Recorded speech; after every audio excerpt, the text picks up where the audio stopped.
Hello guys! Hello Virgo! Welcome dito sa ating channel, Kapalaran 888.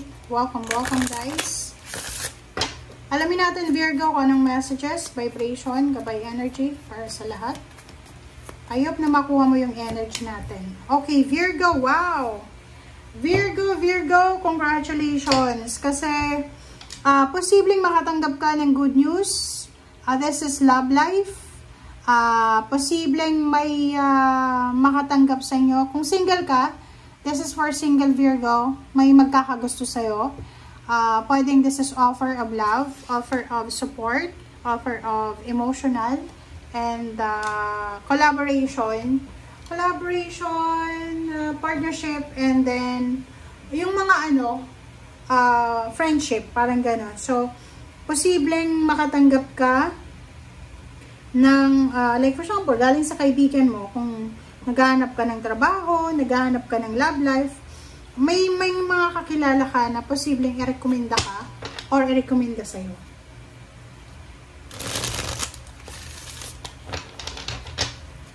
Okay, here we go. Tingnan natin.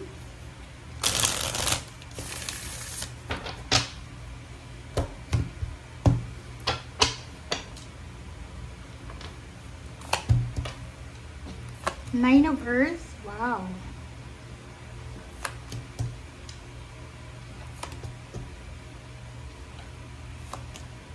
OMG. But, okay guys. So, kung makikita mo dito Virgo,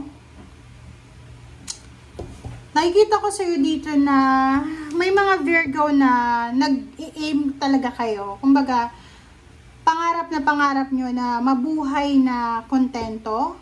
Financial contentment ito.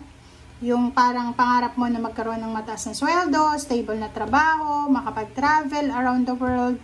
Yung mamuhay ng luxurious and free. And nakikita ko sa'yo dito na posibleng meron ditong, yun nga, this one is resonated dito sa Ace of Water. Isang love offer. Parang kung single ka na Virgo, babae or lalaki ka man, merong love offer dito na posibleng i-offer sa'yo. Maybe ibang lahi siya or maybe ibang nationality. Yun na ibang nationality. Or pwedeng Pinoy din siya pero nakatira sa ibang bansa. So, ino-offeran ka niya ng love life, ng relationship, ng emotion. Makinig ka sa sinasabi ng iyong intuition. Kasi, kailangan mo maging aware dito, maging cautious ka, para sa consequences. Kasi yung 7 of Air dito, possible na isa siyang Gemini, possible na isa siyang water sign, or same earth sign sa'yo. But, hindi siya sincere sa ino-offer ng love life. Okay? Kung single ka. Hindi siya sincere sa ino-offer ng love life. And, nakikita ko sa'yo dito na sobra-sobra yung trust mo dito sa taong ito. Nakikita mo or parang nararamdaman mo na tutulungan ka niya, responsable siya, susuportahan ka niya. But yun na nga, sinasabi ng baraha dito, mag-iingat ka. You need to be careful. Pero wala namang masama na mag-try, diba? Halimbawa, kung nag-sign up ka sa dating website para gusto mong makapag-asawa ng ibang lahi, diba? Magkaroon ka ng anak na ibang lahi, parang gano'n. So, wala namang masama doon. But you need to be very careful, okay? Maging careful ka, lalo na dito. Okay? So, this is all about emotion. Okay? Ay, nakikita ko rin sa'yo dito, meron ditong Virgo na sobra-sobra yung kagustuhan mo na maging mayaman, magkaroon ng pagkakataon na mabuhay na walang problema sa pera. And isa sa mga gagawin mo siguro is, yun, magsisimula ka na ngayong mag-apply ng trabaho sa ibang bansa, maghahanap ka ng trabaho, maghahanap ka ng way para makarating doon sa luxurious life na gusto mo. Okay. I-confirm nga natin, guys.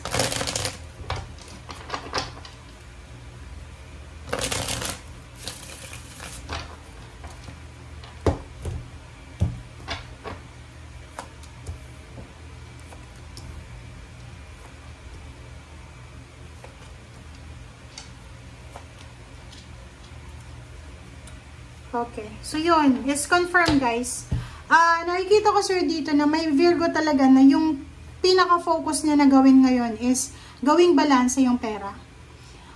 Sinasabi, sir, dito ng judgment na kung gusto mong mabago yung takbo ng iyong buhay, tama yung direksyon na gusto mong tahakin, gusto mong may iba yung direksyon, lumabas ka sa comfort zone mo. Lumabas ka sa Pilipinas, or lumabas ka sa probinsya nyo, or hanapin mo yung luxury na to, yung independence, financial independence na to sa labas ng comfort zone mo. Sinasabi dito ng The Hermit na lahat ng actions mo ay kailangan mong mag-strategize. Okay? Huwag magpadalos-dalos. Pero, dapat maging anong tawag doon? Sigurado. Okay? Maging sigurado ka sa kung ano yung mga plano mo. So, yung Three of Wands na to, sinasabi ng bara sa'yo na may hinihintay ka. It's either 3 months ka nang naghihintay, or it's either kailangan mo maghintay ng 3 months. Okay? Sinasabi ng bara sa'yo dito na posibleng, kung ikaw ay isang Virgo na nasa ibang bansa, or wala ka sa probinsya nyo, nasa Maynila ka, nasa ibang city, posibleng ikaw ay babalik doon sa probinsya nyo because mayroon kayong isa-celebrate. Merong celebration na magaganap doon sa probinsya nyo. Or, sinasabi ng barahan na to na once na nakalabas ka na sa probinsya nyo or sa comfort zone mo or sa Pilipinas, pagbalik mo ng Pilipinas or pagbalik mo ng probinsya nyo, ay posibleng magiging masaya ka kasi magse-celebrate ka. Kasi bago na may enjoy mo na yung buhay sa mga susunod na taon. Parang ganun yung energy mo. Okay, so sa kasalukuyan ngayon, may problema ka sa pera, problema ka sa health. Sinasabi ng bara sa'yo dito, huwag kang mag-alala kasi parating na yung good luck and good fortune. Parating na Virgo yung mabilisan na blessings na pwedeng makatulong sa'yo and the rest ng family mo. Okay? So, sinasabi ng bara sa'yo dito, Virgo, na once na nagdesisyon ka, dapat panindigan mo na siya. And wag mo nang, kumbaga, wag ka nang pabalik-balik sa decision making.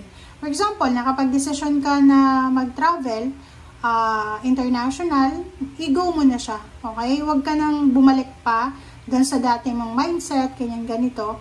And yung Ace of Pentacles dito, sinasabi ng barahan na kung ano man ang offer na ibigay sa'yo financially, you need to grab it. And wag ka nang mag-hold back. Parang ganon. Halimbawa, may nag-offer sa'yo ng trabaho, tapos wag mo nang pag-isipan na masama yung nag-offer sa'yo or yung trabaho yun. I-try mo muna, maybe 3 months, diba? Pag ayaw mo, mag-resign ka. Ganun lang yun. Okay? Thank you guys. Bye!